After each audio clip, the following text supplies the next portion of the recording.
بسم الله الرحمن الرحيم. السلام علیکم ورحمۃ اللہ وبرکاتہ. امید ہے کہ آپ حضرات خیریت سے ہوں گے. چند دنوں سے بیمار تھا جس کی وجہ سے اسباق نہیں ہو پائے، اس کے لیے معذرت خواہ ہوں. بغیر کسی تمہید کے بات شروع کرتے ہیں. بات چل رہی تھی حروف فرعیہ فصیحہ کے متعلق. ان میں سے کئی حروف کو بیان کر دیے گئے ہیں.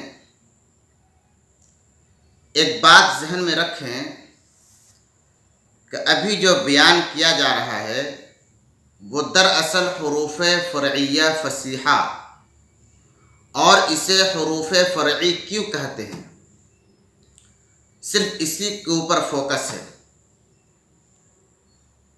نہ ان کے مخرج کو بیان کیا جا رہا ہے اور نہ یہ سمجھایا جا رہا ہے کہ یہ کیسے ادا ہوتا ہے.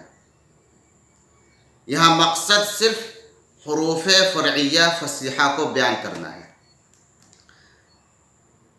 تو پچھلی ویڈیو میں بات ہوئی تھی الف مفخمہ اور لام مفخمہ کے اوپر.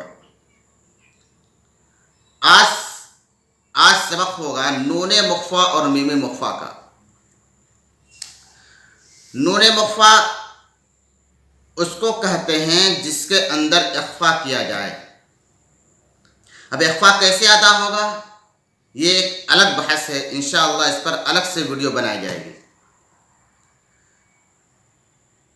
نون مخفی اس کو کہتے ہیں جس کے اندر اخفا کیا جائے، جیسے انت. اب کیوں اخفا ہو رہا ہے یہ ایک الگ بحث ہے. تو یہاں پر اب دیکھیں کہ نون مخفی ادا کرتے وقت نون اپنے مخرج سے نکل کر خیشوم کی طرف منتقل ہو جاتا ہے، یعنی ناک کی طرف آواز چلی جاتی ہے.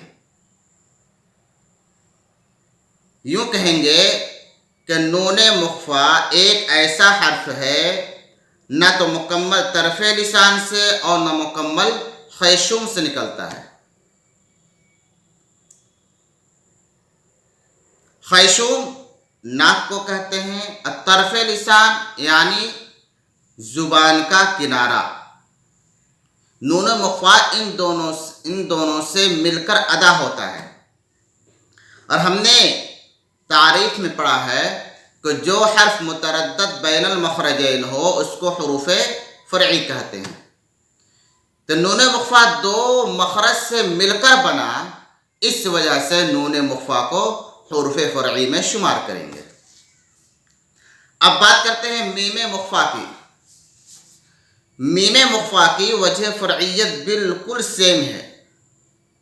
فرق کیا ہے کہ نون کی جگہ میم ہے، لیکن پھر بھی اس کو سمجھنے کی کوشش کرتے ہیں کہ میم مخفی کے ادا کرنے میں خیشوم اور شفتین یعنی دونوں ہونٹ کا استعمال ہوتا ہے. خیشوم ہم نے بتایا ناک اور شفتین دونوں لب، دونوں ہونٹ. تو ان دونوں سے مل کر میم مخفی ادا ہوتا ہے. مثال لے لیتے ہیں. مثال کے طور پر ترمیہم بحجارۃ.